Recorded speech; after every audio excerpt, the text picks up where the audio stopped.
வந்து அஞ்சிக்கார செலவுன்னு சொல்லுவாங்க. இதில் வந்து கருஞ்சீரகம், ஓமம், நல்ல சீரகம் இது 3ம் இருக்குது. அது இல்லாமல் மிளகு இருக்குது. இது வந்து வெள்ளை மிளகு, இது பெருங்காயம்.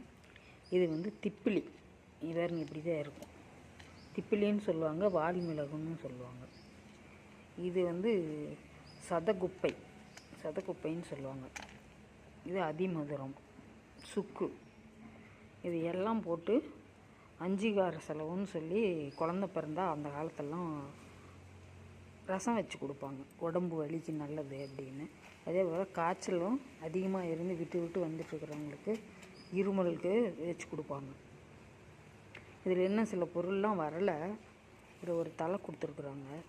மிளகரண தலை மாதிரியே இருக்குது, ஆனால் வாசம் வரல. இதில் தனித்தனியாக எழுதி வாங்கினோம்னாக்க கடல் நுரை வரும், கல் நார் வரும்.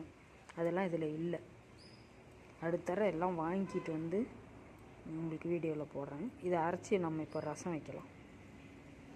நம்ம வீட்டு ரசத்துக்கு கொஞ்சம் தான் எடுத்துருக்கிறேன். சின்னதாக சுக்கு, அதிமதுரம், வால் மிளகு, ஒரே ஒரு வெள்ளை மிளகு, அப்புறம் கருஞ்சீரகம், ஜீரகம், இந்த தலைங்கெல்லாம் எடுத்துக்கிட்டேன். அரைச்சிட்டு ரசம் தாளிக்கலாம். இதே சீரக மிளகு கூட அரைச்சிக்கலாம்.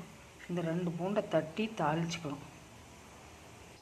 எண்ணெய் காஞ்சிச்சு, கடுகு போட்டாச்சு, பூண்டு போட்டுக்கலாம். அப்படியே மிளகாய் போட்டுக்கலாம்.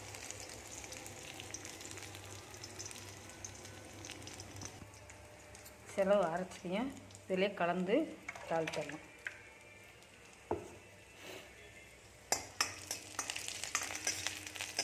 கருவேப்பிலை, கொத்தமல்லி தழை போட்டாச்சு. இப்படி நல்லா கொதித்து வந்ததையும் இது வந்து செலவு ரசங்கிறதுனால நல்லா ஒரு கொதி விட்டு இறக்கிடலாம். நல்லா வாசமாக இருக்குது. நோய் எதிர்ப்பு சக்தி தரக்கூடியது. இதில் நிறையா மூலிகைகள்லாம் இருக்குது. கடையில் பாருங்கள், இவ்வளோ பெரிய பாக்கெட் தருவோம். இது வாங்கினா 6 மாதத்துக்கு வைக்கலாம். ஒரு 10 தடவை வைக்கிறதுக்கு ஆகும். அஞ்சிகார செலவுன்னு கேட்டாக்கா கடையில் தருவாங்க. நீங்களும் வச்சு சாப்பிட்டு பார்த்துட்டு எப்படி இருக்குன்னு சொல்லுங்கள். உடம்பு வலி இருந்தாலும் சாப்பிட்லாம், சளி காய்ச்சல் இந்த மாதிரி இருந்தாலும் சாப்பிட்லாம், நல்லா இருக்கிறவங்களும் சாப்பிட்லாம். ஆனால் ரசம் வந்து டேஸ்ட் இருக்காது. இது வந்து மருந்து ரசம், புளி போட்டு தான் வச்சுருக்குறோம். ஆனால் புளி ரசம் டேஸ்ட்டு வராது.